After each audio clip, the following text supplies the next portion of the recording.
嚼嚼益达好自在 ，get 职场好状态。本节目由益达无糖口香糖独家冠名播出。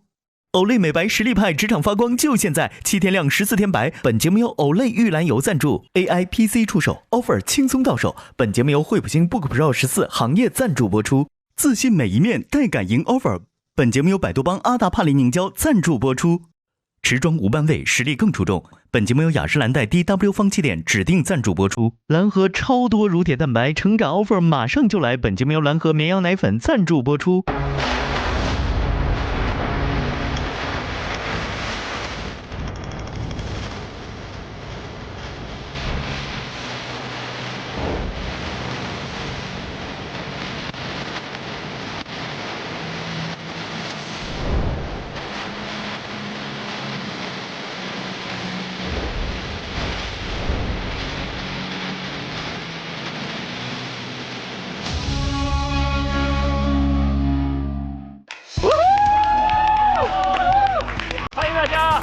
欢迎大家来到腾讯视频自制的国内首档律政职场观察类真人秀，令人心动的 offer 第6季。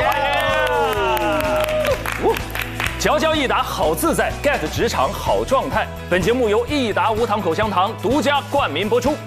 AI PC 出手 ，offer 轻松到手。本节目由惠普星 Book Pro 14行业赞助播出。本节目由专注皮肤健康30年的百多邦品牌赞助播出。大家好，我是加油团成员陈明，让我们欢迎加油团的小伙伴们，欢迎佘诗曼，欢迎钟汉良，欢迎陈烨，大张伟，还有何雨辰。今天的气场不一般，对不对？为什么？有一位新朋友，又是老朋友，又是新朋友，来到了我们节目的现场。到底是新朋友还是老朋友？上一季我们不是有爹爷介绍吗？是，那今天来到现场的是我们柔和不失力量、犀利不失温度，被万千网友誉为行走的职场教科书的姐刘思远律师。大家好，欢迎刘律，紫霞仙女。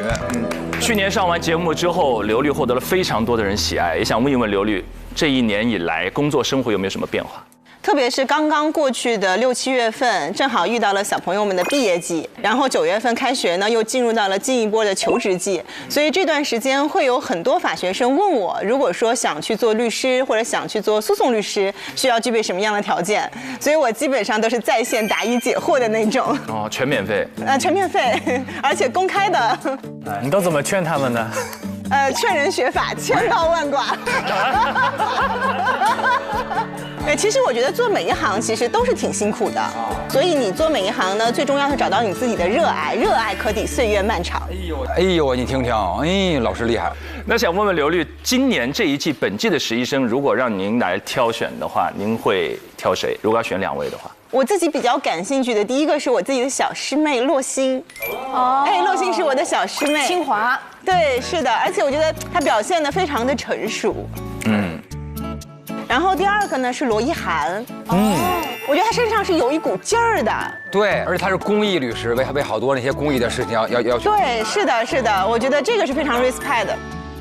上一期我们本季的踢馆战落下了帷幕，那所有的踢馆实习生当中呢，有一位张启乔已经成功的加入了我们的实习生活，他的照片也登上了我们的照片墙。那从这一期开始，实习的生涯已经过半，本期迎来了课题4的考核，全员又将面临怎样的挑战呢？一起来看吧。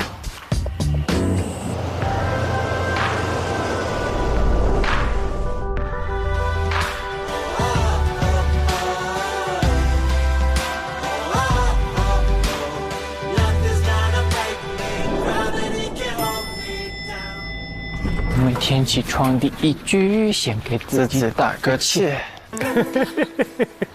你俩好好笑。我看走路还挺霸气。文翰目前都是好看的哈。哦，是。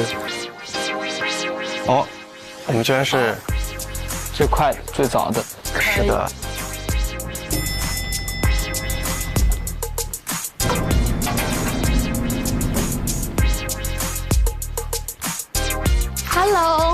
Hello， 早。遗憾这个习惯好，不管多忙他都要吃早饭。又是新的一天。这是可儿是吧？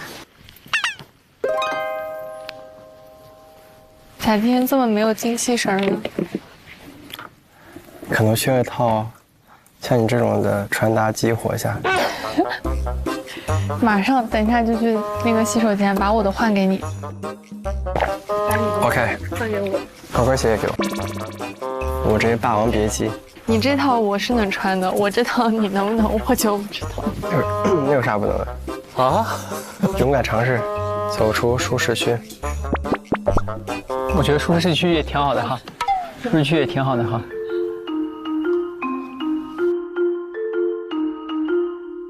不知道今天几点钟发课题？下午2点。真的？我猜的。都第5集了，这俩志远跟可儿很好的工作搭档。来了人了。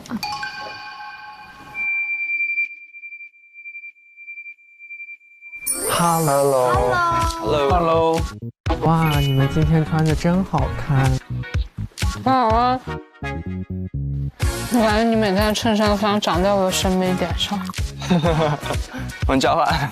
终于明显感觉到，就是经历过那个就是淘汰之后，然后现在整个人更松弛了。对，喜欢这样的。没有关系。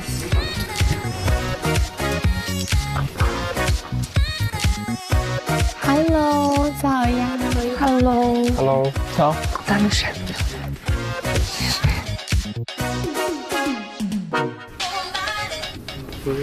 哎，你能帮我看一下这个吗？我现在过去看。这，你看我在上我搜到这本书了。但是它一点不进去，而且也没法 download 了。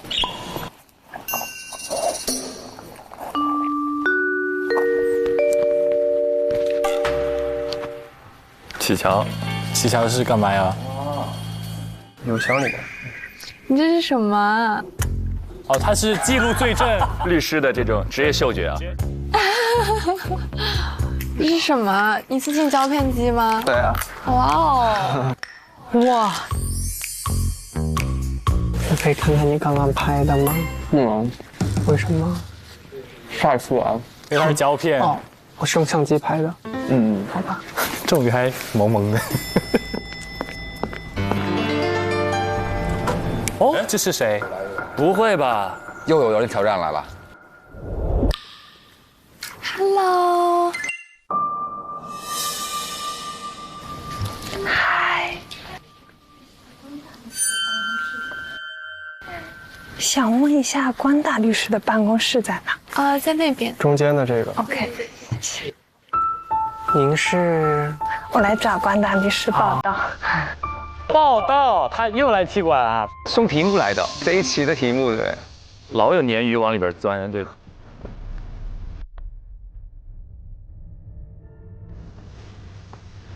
2轮踢馆。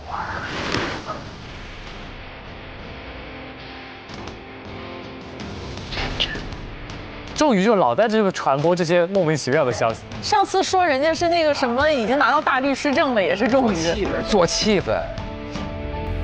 它其实像是踢馆的，我觉得，就很拘谨那样。每期来一位实习生，末位淘汰。然后刚说完，然后吃口东西压惊。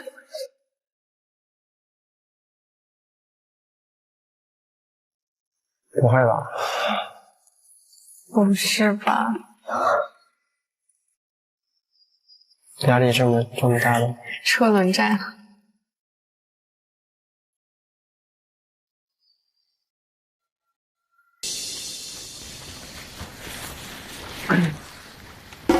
关大律师，师傅好。早上好。哦，有叫师傅嘞。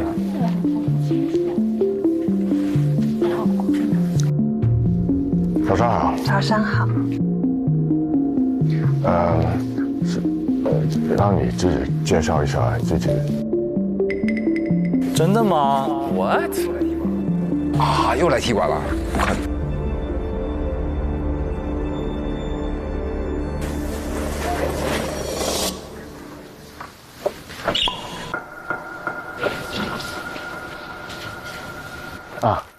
大家好，这是 Luna， 让她介绍一下自己吧。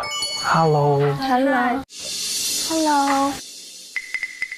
嗨，大家好，我叫李晨露，大家可以叫我 Luna， 就是像月亮一样。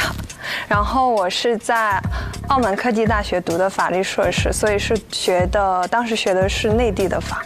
然后现在是在香港城市大学读 Juris Doctor， 然后即将开始 Year One， 很高兴认识大家。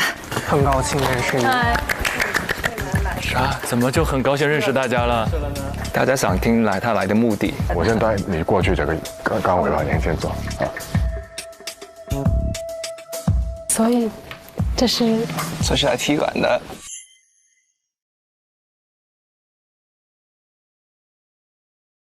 这就是新的踢馆生吗？这么夸张吗？连来3题。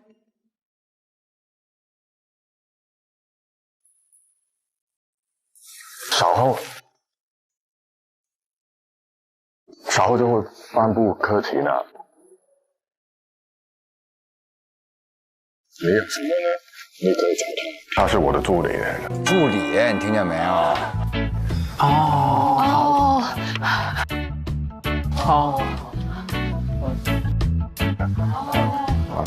OK。哦，松一口气。笑什么？我们以为是又来踢馆的实习生。哦，不是。那就好。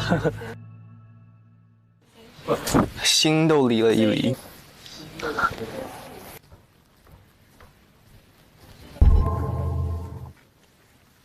安妮老师。安妮大律师好。大律师早。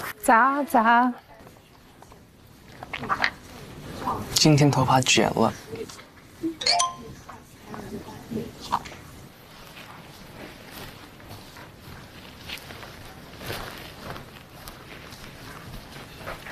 张启乔，你来一下我办公室。好。陈正宇同学，来一下我的办公室。哎，这是为什么？那个代教吧，因为他们上一期有一个临时飞行的代教。哦。关一下门了。请坐。好，请坐。今天叫你来呢，是有一件事情要跟你宣布。我们几个大律师讨论了一下，然后共同决定由我来带你。所以从现在开始，你就是我的徒弟。好，谢谢，我很荣幸。哇哦，好棒啊，这个称呼。好可爱。好开心。很紧张吗？刚才？不紧张。对，没事。有个非常高兴的事要告诉你，你会进我的组吧。OK， 太棒了。情绪价值给满。如果有什么问题的话，也可以问我。好，那继续努力。好，你出去的时候也告诉王文翰同学跟伟涵同学，你进了我的组。好。好，谢谢师傅。加油！好，洛欣也是我的徒弟，所以待会儿你可以出去跟他说一下。好，跟你好，谢谢，好开心。我就是想找你。啊，这样的。好，谢谢。洛欣。哦，他跟洛欣一组。哦，是的。我们要做搭档喽。洛欣也很开心。我们要做搭档了。好。加油！去走，找补率。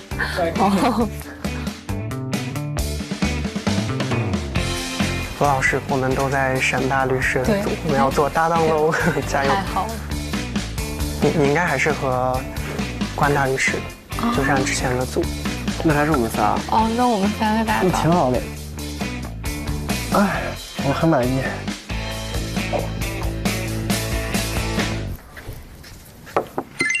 请进。蒲大律师好。嗨，早上好，洛欣。早上好。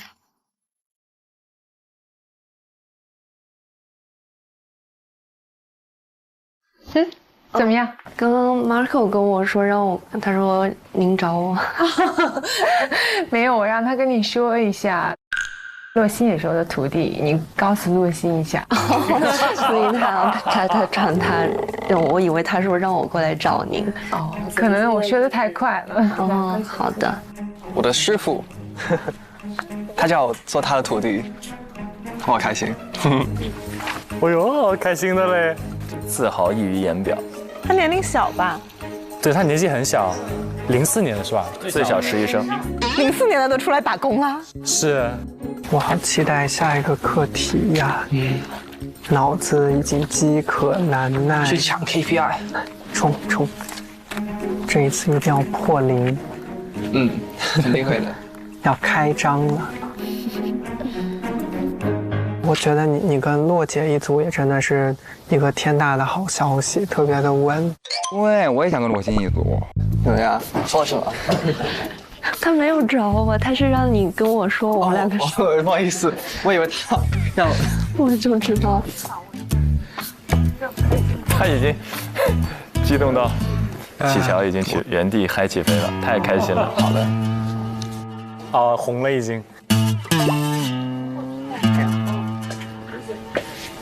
要拍照了。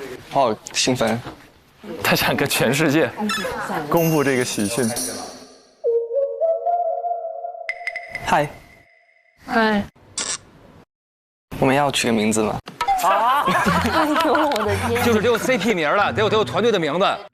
团名？我想一下，新组合吧要。双 M 组合。双 M 组合。双 M。哪里有 M？ 哦 ，Marco 和 Michelle。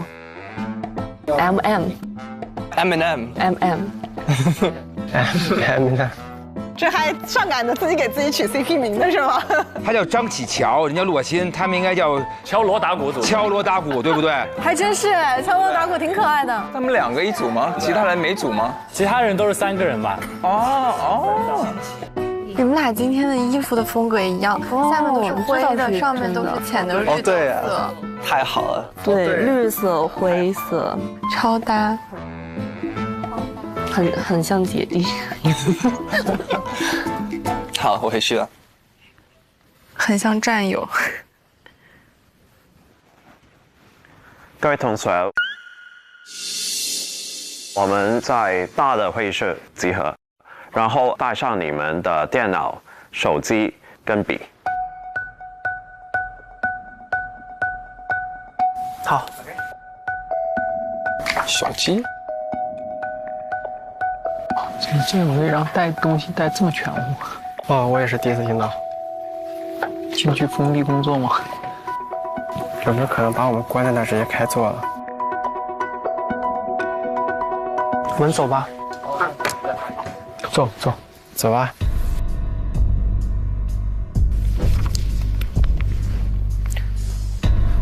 陶律师好。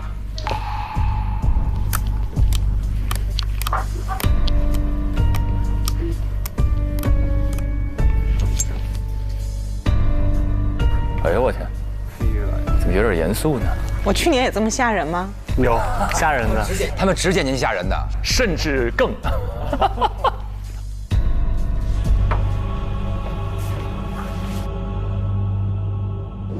OK， 各位实习生都准备好迎接下一个课题了吗？准备好了。OK， 那我们首先需要上交你们的电脑和手机。啊，要上交电脑跟手机？为什么？上什么？上交电脑和手机。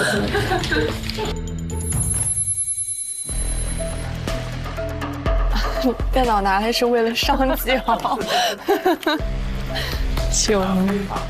电脑可以放这儿，然后手机放在这里。哇，这么神秘，好刺激！天哪！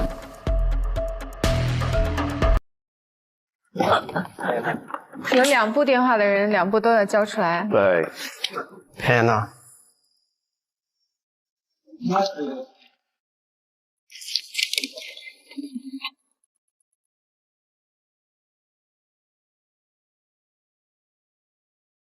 谢谢。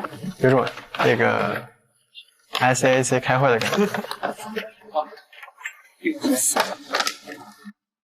你最后一个就行 ，OK。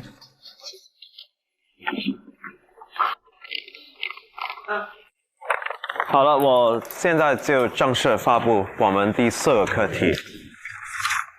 第4个课题是减型陈词。减型。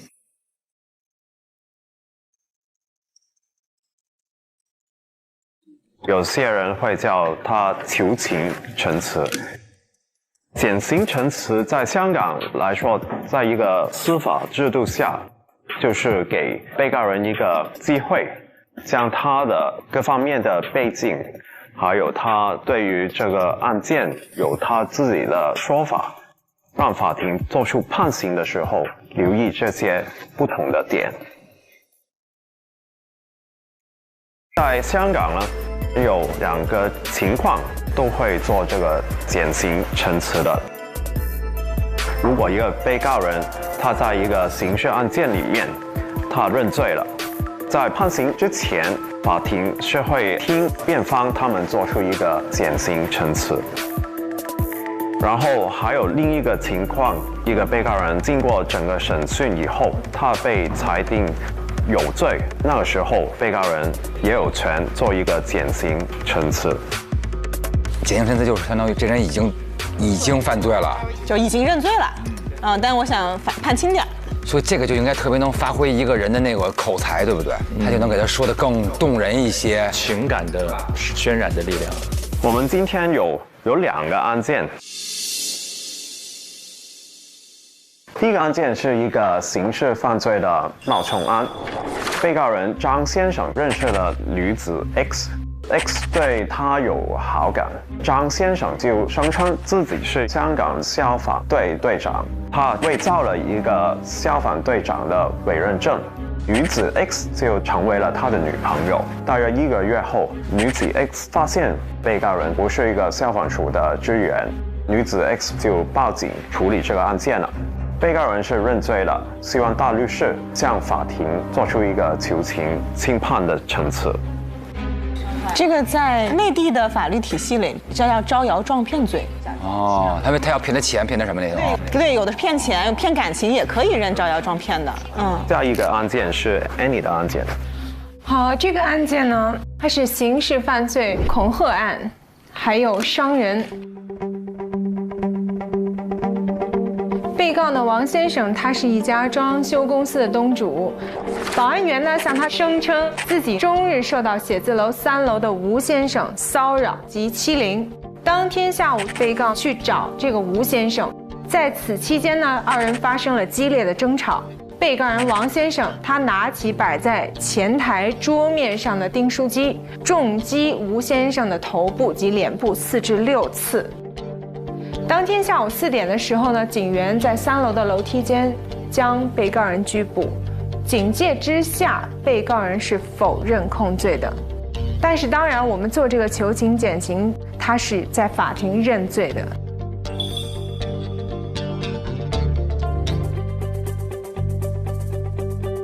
那我现在解释一下我们这个课题的 KPI 评定规则。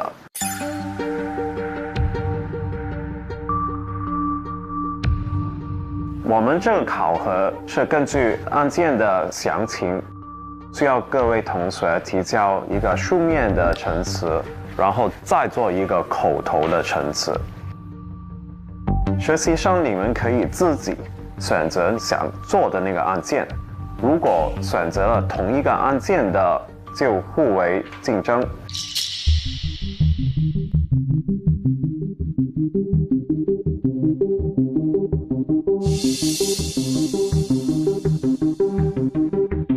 然后我们3位大律师会根据各位同学的书面跟口头陈词的质量来评定名次。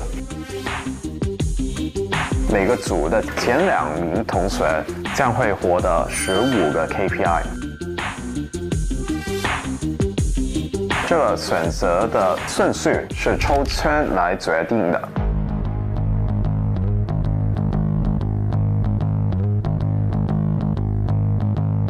实习生考核的时长是3个小时，然后每个组的第1名同学还有机会获得额外的 KPI。如果在截止时间前每提早30分钟完成，就会增加5% 的 KPI。哇，还得比速度，生产力强嘛。你早点把活交了，可以给你下一个活，对吧？单位时间内你创造的价值会更多。对于这个课题，我们期待的是一个又快又准又做得好的一个层次。很赶，3个小时做决定。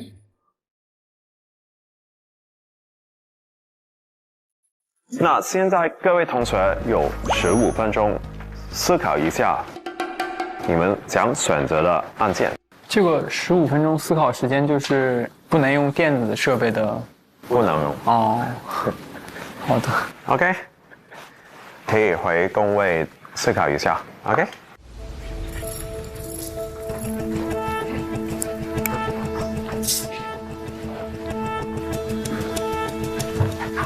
想选哪一个？不知道。现在主要是文翰跟仲瑜都是0。好抽象。仲瑜倒还行，文翰有一种非常努力，但是一直就上不去的一种难过啊，很认真，就老不得分儿。你想选哪一个？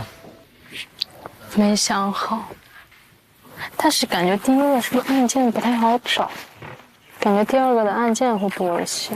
第二个复杂一些。但是要每个。所以这个减刑陈词是针对就是2个控罪去做的一个陈述，不同的方面去，对吧？对。其实第2个案件也是他没有审讯，直接认罪了。好，大家不要讨论啊，自己做出这个决定。好，做出这个决定。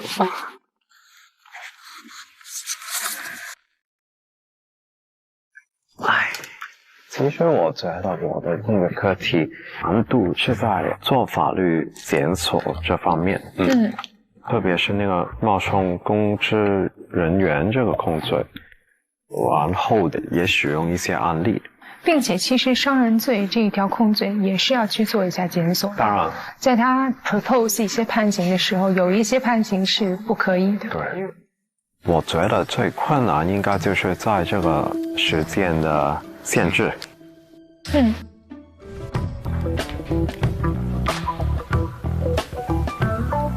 15分钟做决定，不能查，这个压力好大的。就你得做一个战术路线选择，对吧？你是要保质还是保速度？对的。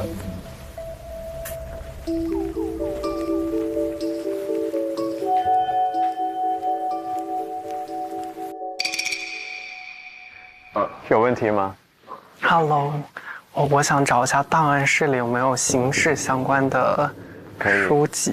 可以。哎，你看，电脑不能查，书可以查。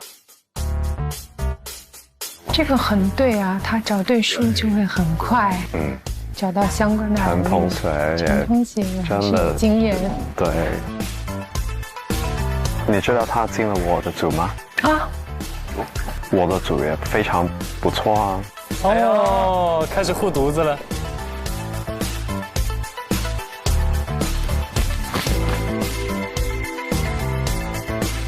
请问里面的书可以参考吗？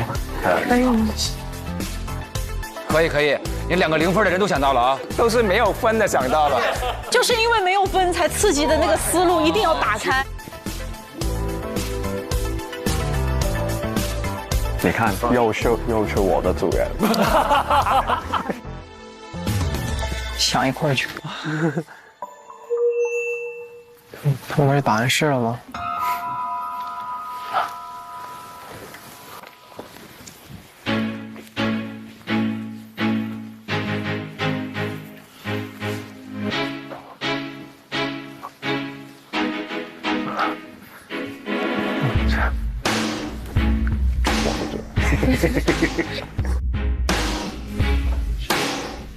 ？criminal litigation 是什么样的内容 ？litigation 诉讼。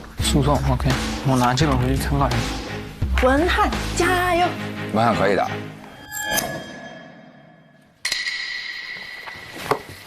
他应该拿错书了。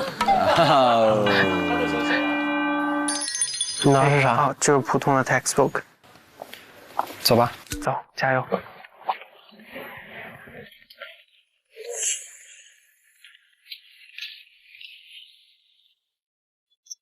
好像都不对。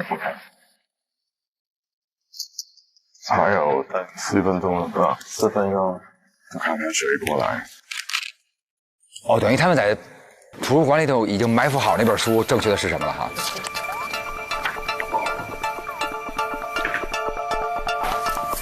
我们可以看书吗？可以去那边看书吗？可以的。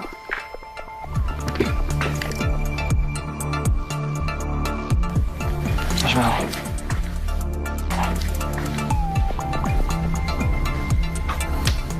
妈妈在我的左。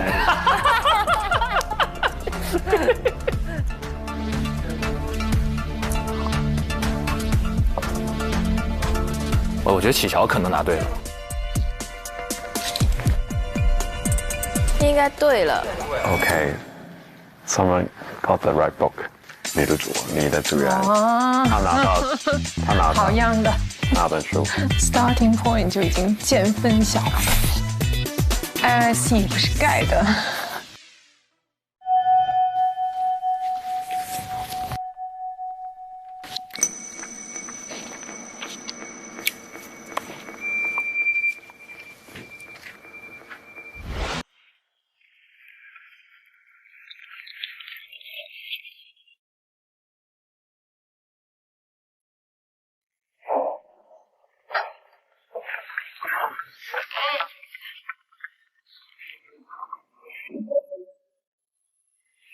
我们要去看看要不要结束吗？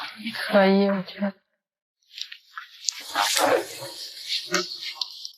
哦，这本书今天我们找了超级久，这也没啥书剩下。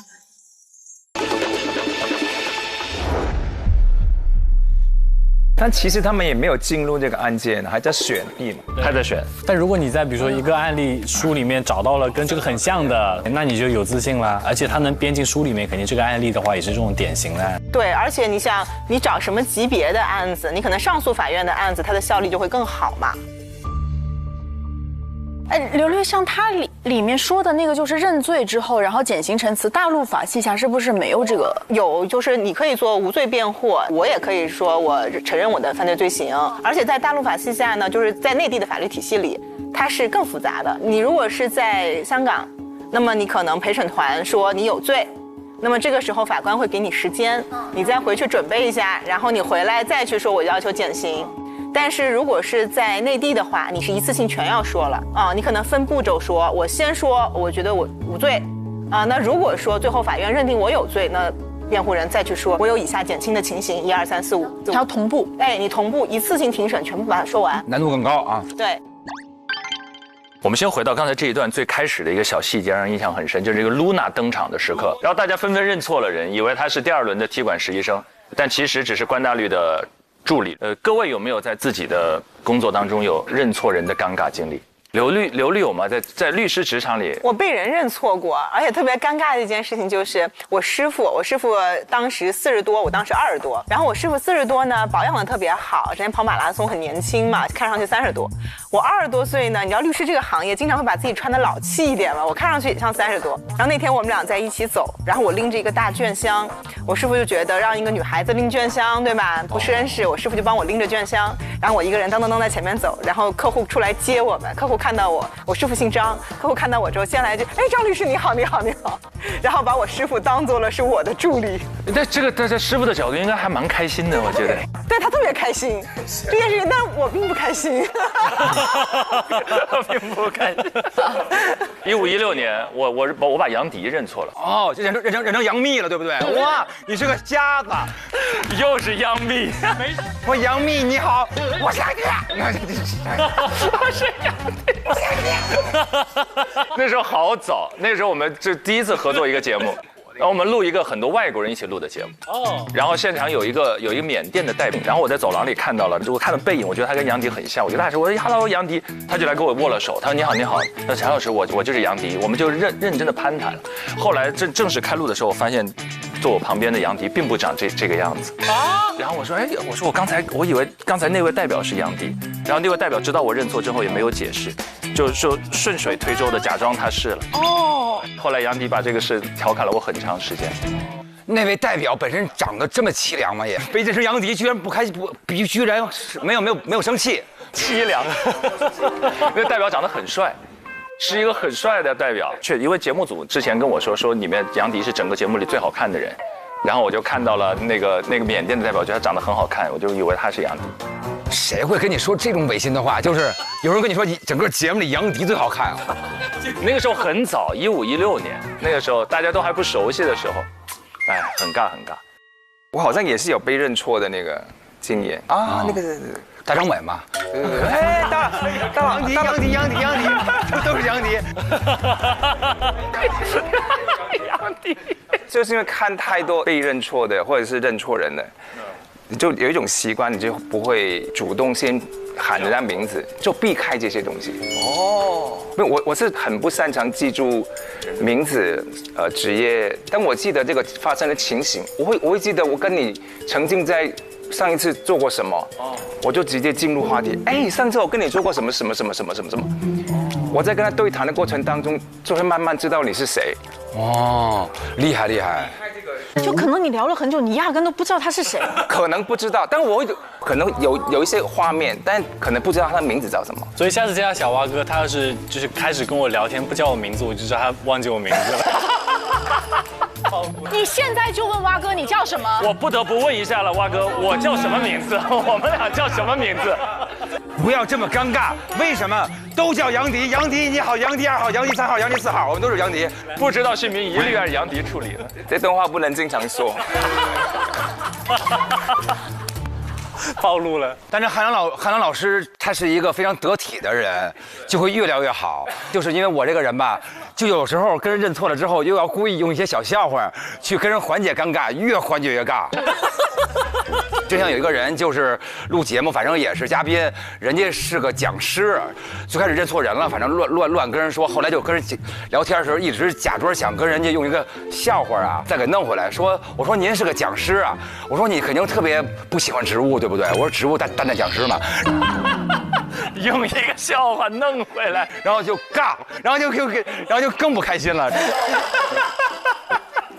植物担当讲师愣跟人玩谐音梗，什么破玩意儿？OK 了，他们的 CP 也已经组合成功了，然后也已经各自都借到书了，不知道是不是对的书。然后接下来他们会选择自己想要选的案件，好，然后就要准备课题，3小时之内要提交了。我们一起来看一下他们准备的情况吧。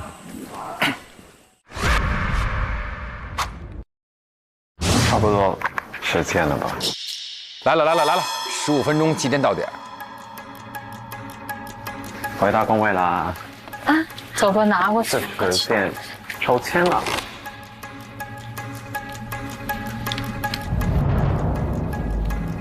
我们终于得加把劲儿啊！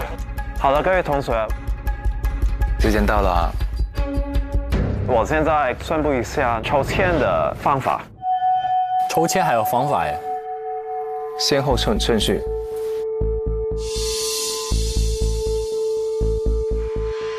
我这儿有8个信封，然后就定一下你们的选择案件的顺序。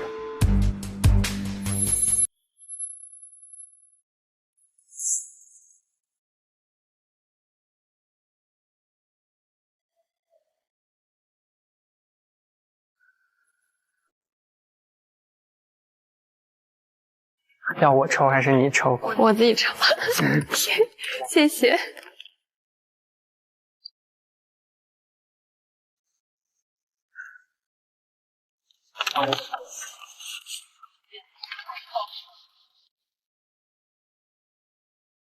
天哪，我好靠后呀！我发现我在这种事情上运气真的很差。对，他每一次都是很后面的。几呀？你是几？我17。你说的第几？第3，挺好的。能不能让文翰前面点啊？ OK， 然后每个会社里面，骆老师是第2名吗？嗯。洛心2号。哎呀，就应该让 Grady 抽。你是几号？我是8号。啊。我上一次也是8号。我还挺喜欢我这个号的。 OK， 各位同学，那边就是我们的2个会议室，每个会议室里面都有个黑板，黑板上就写了案件的名称。1号会议室是冒充案，然后2号会议室是恐吓案。每个案件最多5位同学，每一组里面的同学互相竞争的。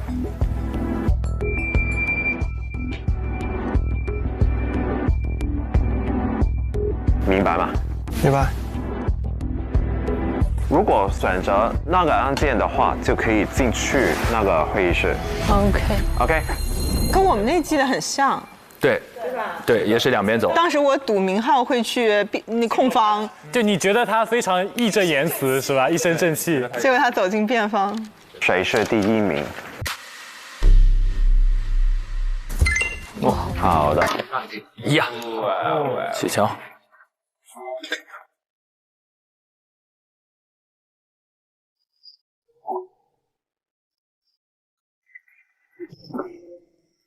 恭喜启乔获得了第1名。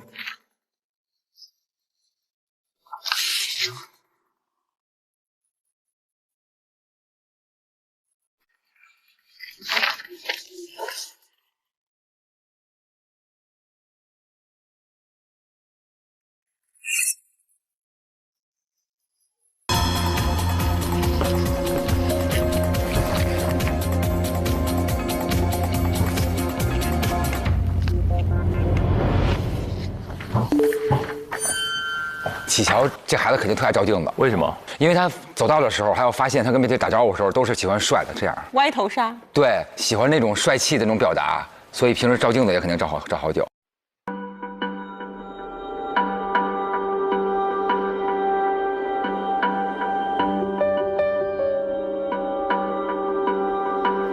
好了，第2名同学。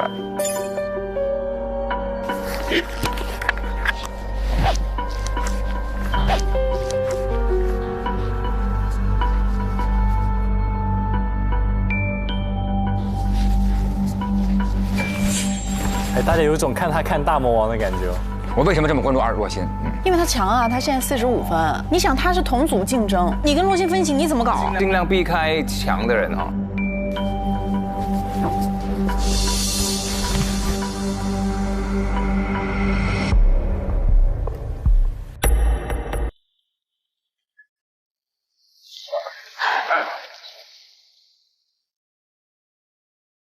天啊！ 都选我想选。我好像上次选课题也是我们2个坐这边的。哦，他选在一起。哎，他俩选的是什么案件？恐吓案。崩溃不太适合上的。那你也得看竞争情况。感觉他们目前都好像挺想选案件2的，所以当前面有2个人的时候，他们就都还挺焦虑的。第3名同学，终于拿个分儿吧。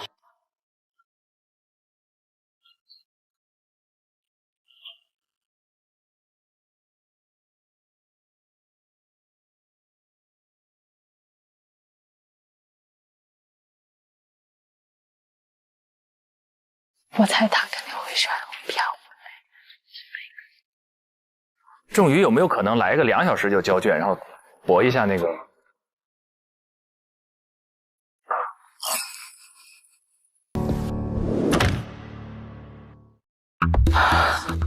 去了哪儿？去2了吗？哦1，耶！仲宇太适合1了，因为他能够在感情的角度上发现一些不同角度吧，帮人说说。第4名同学。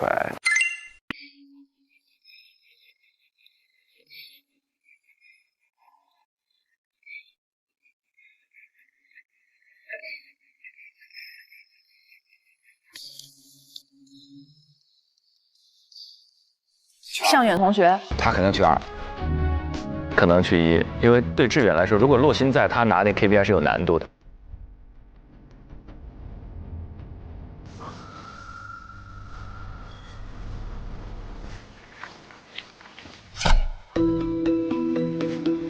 我一下害怕了。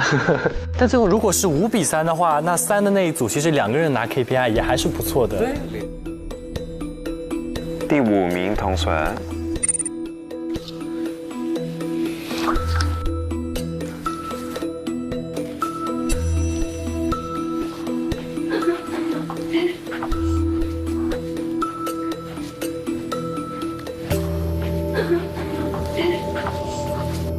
哎，都在看洛鑫，每个人都是看一眼洛鑫，然后看一眼洛鑫算了。Hello，咱们3兄弟，铜锣湾3兄弟。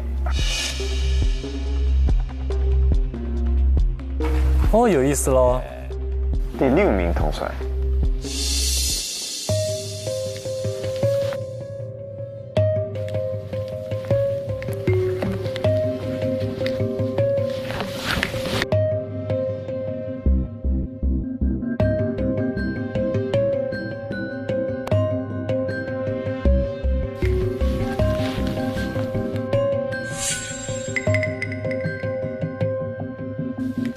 拐进去了，拐进去了，漂亮 ，yes， 紫薇，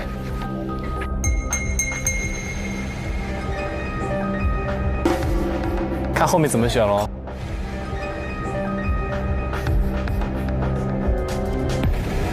第7名同学，遗憾会去哪里啊？去仲云那边吗？又是跟他们3个老朋友。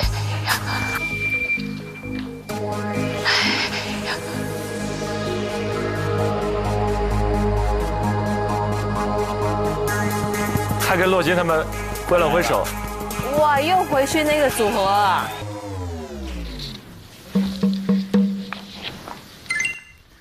天哪，罗老师来了。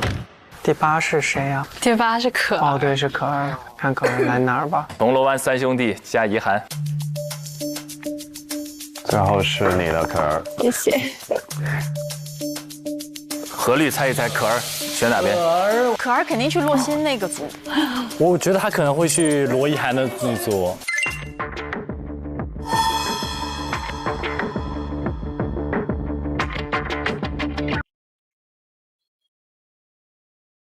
他在犹豫，他可能在挑选对手，想选那个案件，但是这边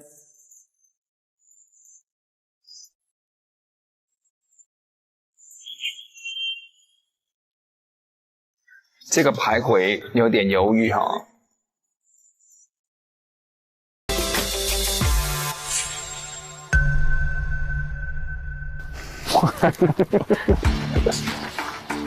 进了，你看，进了，4v4，4v4，漂亮。哦，他去那个，那就平均了。那平均还挺好的。这边4位也心里也舒了一口气。对。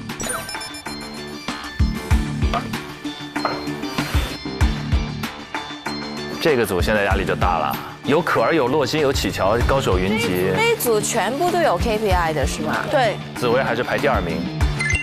对，是这样的，你们的电脑跟手机我们会还给你们。哦，太好了。大约1点50分左右吧，2点左右你们回到你们的工位。我们会发电邮给你们有关那个案件的详细内容，还有陈词的模板。你们收到那些资料之后，3小时就正式开始。然后每一组做的最好的2位同学都会有15个 KPI。每一组有2个。但是只有第1名的同学在截止时间前每提早30分钟完成，就会增加5% 的 KPI。就等于有一个人会20%，同时他得在2个半小时以内交，然后如果还能是第1的话，就能再加5个点。没事，你们可以先出去吃饭的。好。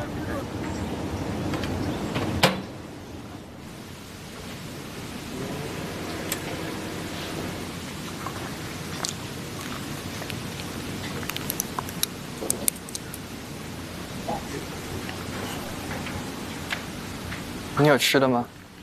没有。那你会下去买吗？我们下去买吧，我有现金。我们还有鸡。走吧，我们去买吧。天哪，你吃这个，这是人吃的吗？你确实吃这个。这是你自己带的。对啊。你去买吗？我不去。你不去买？还要在这里卷。就是都没有人出去吃饭。一起出去吃饭吧。没有手机咋吃呢？没法付钱啊。对啊。我有现金，但是他们都不出去。那我们组出去吃饭吧，走吧。我是吃饱了的。走，那你有现金就跟你出去，走吧。直接开学。我觉得终于快饿疯了。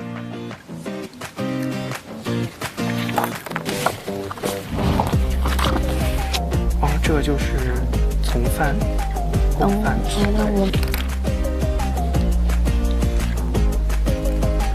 他俩连会议室都没出。你没有边看边吃好吗？你就是没有在吃午饭，然后再卷。我天，这才是真卷呐！走到工位的那个时间都不浪费。这是你自己带的书还是？找了一个封面。但是他很多细节其实没有给我们。其实他跟这个保安员到底啥关系也不知道。对，有点奇怪，他们两个。这个保安员应该不算他的员工吧？是他老婆吗？他叫李忠胜先生，怎么会是他的老婆？那老公吧。王志豪可能是个女人。他们都是男的。他都用了他，都是单人旁的那个他。那就这个吧。你当时是咋想的？就是这两个课题中间。其实我当时犹豫的时候，我就是觉得这组有骆老师，我觉得很强，就相当于少了一个名额。对，就是这个名额就不用考虑了。但我觉得骆老师他是那种，他会做得很好，然后确保自己能拿到15，他不会太早交卷。我也不会交啊，我觉得我不会想去提前，对我还是想做好。还是很有难度的。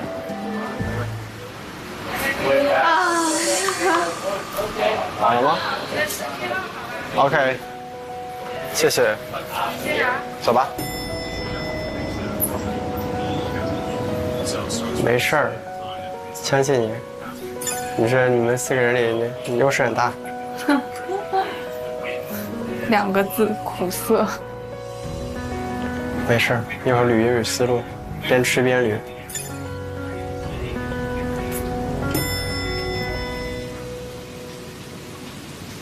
Hello， 我以为你是 Kim 老师，我不知道为什么。把放最大的。你去哪了？你去吃饭了？我去吃饭啦。吃了什么？吃了卤肉炸鸡饭。在哪吃的？带回来吃的呀。卤肉。哦，卤肉。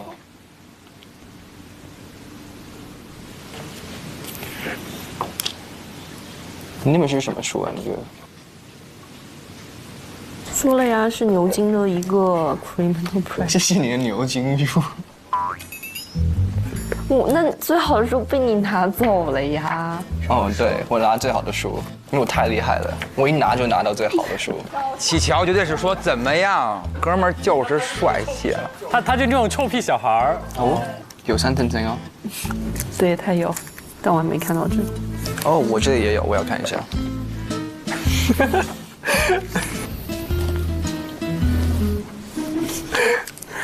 真的会谢。我觉得坐在洛星旁边好安定，整个人的那种效果。你最好是了啊，又要取外号了。洛神花茶。这洛星姐姐感觉很宠的样子。那你们先回工位。好的。我现在先把电脑跟手机还给你们。OK， 各位同学，大约2点的时候，你们会收到我跟 Annie 发给你们的电邮，里面就会有2件案件的详细内容，还有书面陈词的模板。然后你们将所有的书面的陈词打印出来，案例也打印出来，将所有这些文件送到 Franco 的助理 Luna， 那一刻就是有效的提交，这明白吗？明白。过了5点的话就无效了，是不收取的，因为这个时间只有3个小时。对，所以今天我们需要是大家的，当然是能力，但是也是效率。OK。还有假如你们在我们的房间里面发现有用的书呢，也可以借 ，OK。好。书本可以不算分享了，也影音呢，copy 的也行。对 ，OK。他们只能去自个儿导师的屋里去拿。还好都会借的。上季 Kim 老来我屋里拿书，听出一些嫌弃的吗？听这语气应该是没还。期待你们给我们惊喜。加油！好。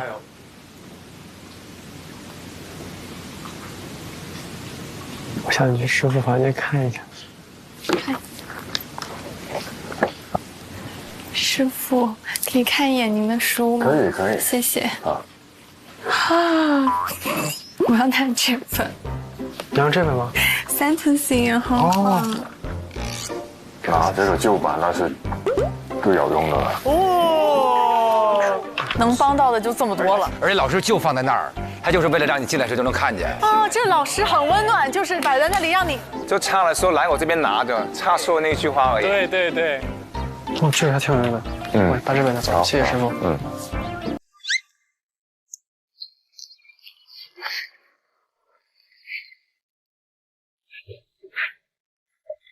师傅好，我想看一下您这儿有没有可以借的书。好啊，随便看。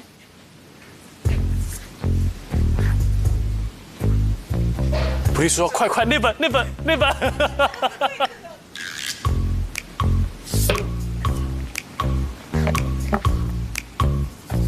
那我想先借本，谢谢。好。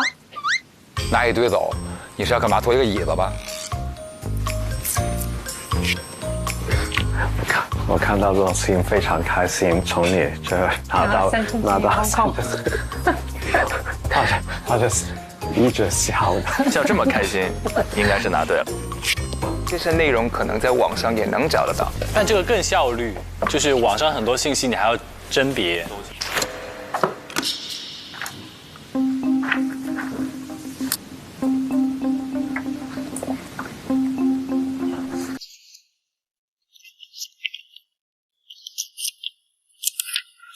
哇，这组好好看啊！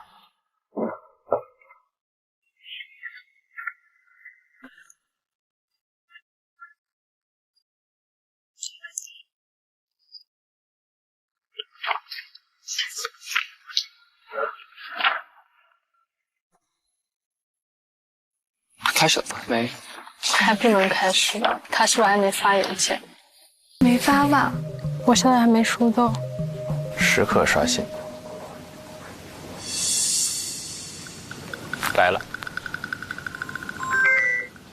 喂，安妮。嘿，我 ready 啦。OK， 好，預備。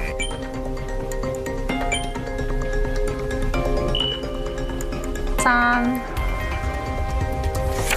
2、1。香港警队出发前，3对表你Luna这边开始计时了，效率拉满。哎，我收到了。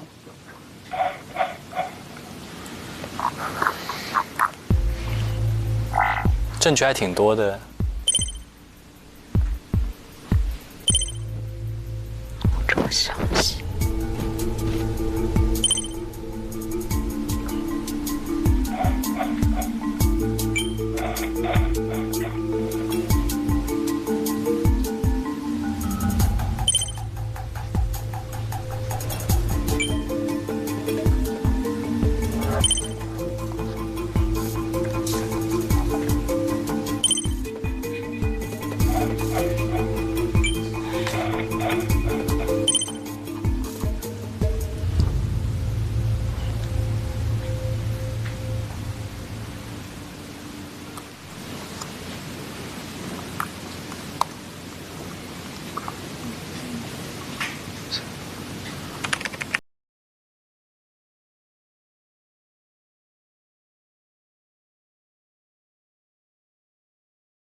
你的案件的难点在哪里？有没有什么地方是他们需要避雷的？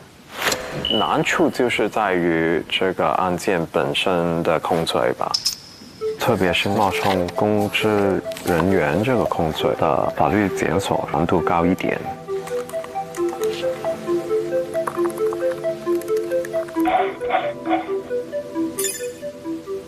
做这个求情的时候，他们需要考虑，有些给了被告人他的说法，有可能不是一些求情的理由，有可能还是加刑的理由。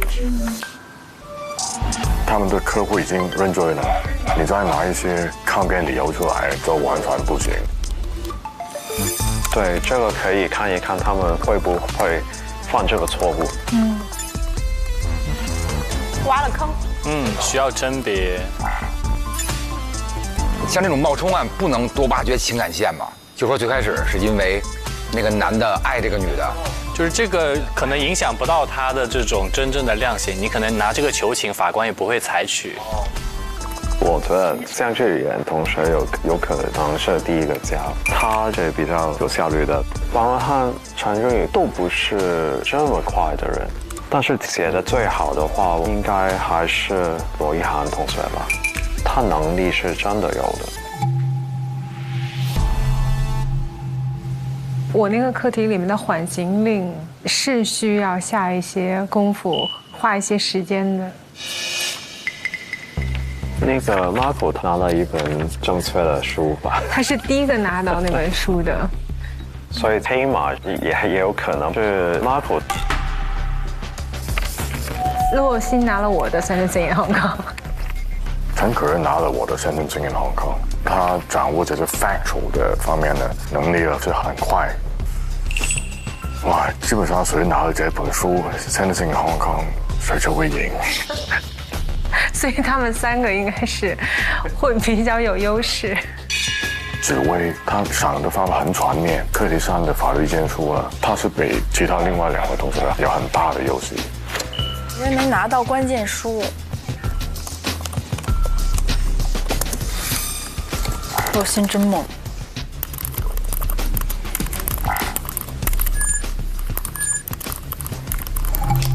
哎，可是他们现在目前这个不讲究一个活学活用哈，就是必须得找到一个很具体的东西，不能自个儿编一个新的。当然不能，它是要判例啊，你自己要先想到那个 point， 然后再去找那个知识 point 论据案例，看他们找 point 能不能找准。现在就感觉是最强大脑一样，谁记得事儿多谁就赢了。哇！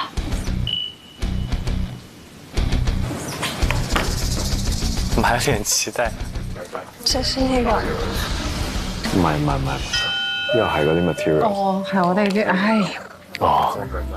我以為是有同學交了。沒有，這是那個假冒公職的。好，謝謝。然後您發的那個要打印嗎？要。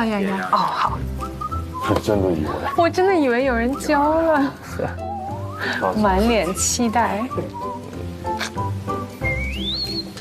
現在過了1個小時。半小時之後就已經可以有人過來拿那個 extra 的 KPI。3點半之前交就可以拿15%。OK。就是每提前半小時有5個點啊。對。那這個值得一搏哎。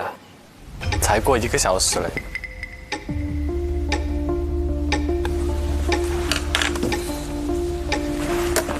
哟，來了。誰啊？启乔，他可能只換個地方吧。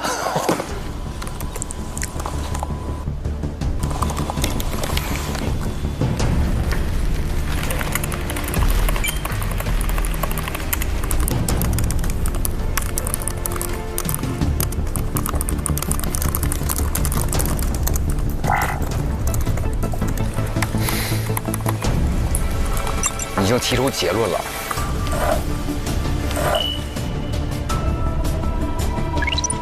檢查報告這麼快，可以啊！我準備發送了，文翰博15% KPI。準備發送。反覆檢查。剛才看上去文翰是第一個發的。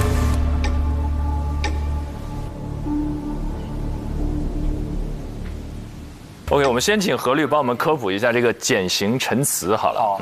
就减刑陈词也叫这个求情陈词，它相当于是在那个法官已经把这个罪定下来的情况下，那我们针对这个罪，看看这个当事人他究竟有哪些情形可以为他减轻这个刑罚。那在这个过程里面，你可能要介绍很多可能不直接跟减刑相关的内容，也要去诉说。比如说像当事人他可能以前做过什么一些好人好事。比如说没有前科，他这个案情里面他扮演了什么样的一个角色？这个事情可能不会直接帮助他减刑，但是能够帮助法官去构造出这个一个案件的具体的情况，他就有一个故事在脑子里了。那如果你这方面的这种氛围描述的好的话，那法官可能会从整体去考量的话，也会把这个刑期可能在一些法定的情况下减一减。然后像是一些固定的一些能够帮助他们减轻量刑的情节是一定要往里面写的，比如说。案情有提到那个认罪嘛，那这个一般来讲是每一个案件里面最会影响他量刑的这么一个点，所以这个点是一定要写的。他们现在的工作就是去检索很多的案例，然后结合案例，再结合这个案子的具体的案情，然后去描述说，哎，现在有哪些的情形，然后我们认为他这样的情形是有助于帮助我们的当事人去求得法官更多的这种体谅的。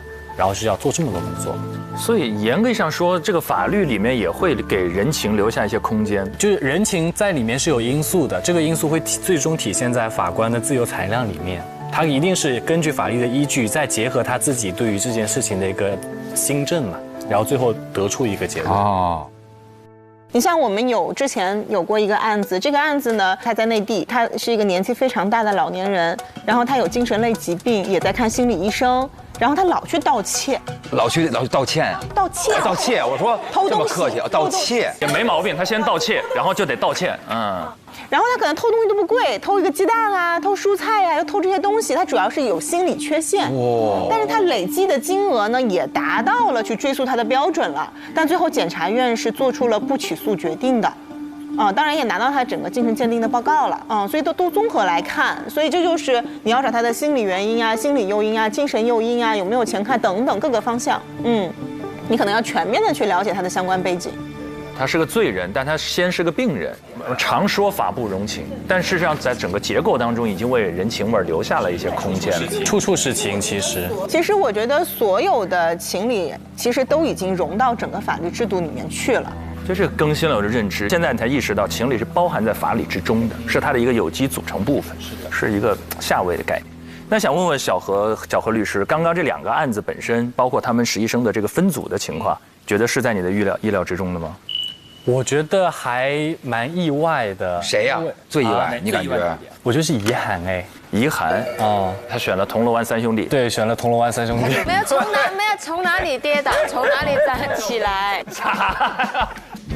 我会觉得他看到洛星在这边，然后他可能想稍微避开他，然后去另外一边。可儿呢？可儿有没有这样一个考量？其实也有，我觉得他最后还是迎着头皮上了，还是蛮厉害的。哎，洛星，那如果按这么讲，洛星其实已经在这个选人的过程当中，成为了大家要考虑的一个非常重要的标的。是的。大魔王哎，对，连刘律看完之后都对自己的这位师妹是长脸呢，这是非常欣赏，不愧是清华哈，对，夸的真在点上。各位在自己的工作状态中有没有那种遇到大魔王的经历？你们辩论肯定老有大魔王啊，陈明老师自己就是大魔王，并不配，并不配。您就是大魔王啊？我不算。刚刚录那个辩论节目的时候，有一个选手，我就觉得非常绝望，不知道该怎么去，就是范甜甜啊，不是因为他的风格，完完全全跟我不在一个思路的线上。就你想跟他讲理，他跟你发疯啊？没这么看。关键有时候范甜甜以前我去过录一回，就是那个节目，你感觉不用辩论，站在面前你就错了。对，我也觉得是吧？他一站在那儿，你就说对不起，我错了。但是您怎么克服啊？就我这样一个极致理性的状态，但他是一个完全是极致感性的。然后我想把他拉到我这边来呢，未遂。但是他把我拉到他那去呢，很容易。因为感性的情绪的世界是非常容易让人置身其中、沉浸其中，所以确实觉得非常难。如果他是在一个组，你是选他还是不选他？我肯定选坐在他身边，成为他的队友，因为这样我们就全面了。但你站在他对面就非常难。因为你要跟他讲道理吧，就会很绕，显得你很冰冷。然后你只能跳到他的世界里去跟他来讲情绪或者故事，但是这就是他的长处、擅长的领域了。你就觉得在策略选择之后非常艰难。哎，在演员的世界里，我很好奇，如果跟自己搭档的一位演员是一个超级老戏骨，演技非常非常厉害，你是会愿意去跟他搭，激发自己的表演状态？当然是好的，当然是好的呀，一定是好的。曼姐呢？曼姐演的角色里也有大魔王的角色。我生活中不是，但是我角色里面可能是。我好像拍《新闻女王》的时候，其实我跟高海宁已经很熟了。那第一天我们开拍，我们第一场戏，然后拍完之后，他就跟我说：“哇，我好紧张啊！”我说：“紧张什么呢？”他说：“哇，你好有气场。”那其实不是我有气场，我觉得是那个角色有气场而已。曼姐确实有那种反差，她的荧幕上下就是生活中对是不一样。生活中曼姐特别亲切温柔，但是一上戏就马上那个气势就来了。那就是因为角色嘛。如果演少女的，我也可以很像你。很切换自如。是的，OK 了，我们看看，刚才我们老说洛星是大魔王，但真正大魔王还是要在实战中展现实力的。我们看一看这段 VCR 当中他们准备的情况。这次的课题资料真的有点多，还要赶在3个小时之内完成，同时还要写的又合情又合法。那你可以试试用惠普 ThinkBook Pro 14自带的惠小微智能助手，输入你需要的资料后，用 AI 快速检索一些相关的案例做参考。那需要情感共鸣的陈词，惠小微 AI 也能帮上忙吗？当然呀，你可以输入你想要修改的一段话和想要的情感表达模式，它就可以帮我们更好的把握语气和用词了。你输简型陈词。真的可以哎，而且能在这么短的时间内就给出建议，这看起来也太实用了吧？对啊 ，AI 还可以帮我们做 PPT， 整理会议纪要，帮我们大大提升工作效率。真的好棒啊！那我之后也一定要试试看。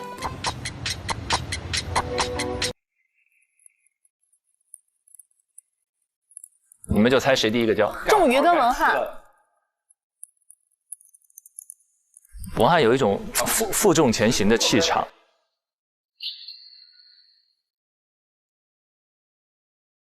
同学们，已经有同学在3点59分提交了，有人交了59分。所以如果他能拿到第1名的话呢，他就能拿到这个额外的10个 KPI。看个性应该是志远。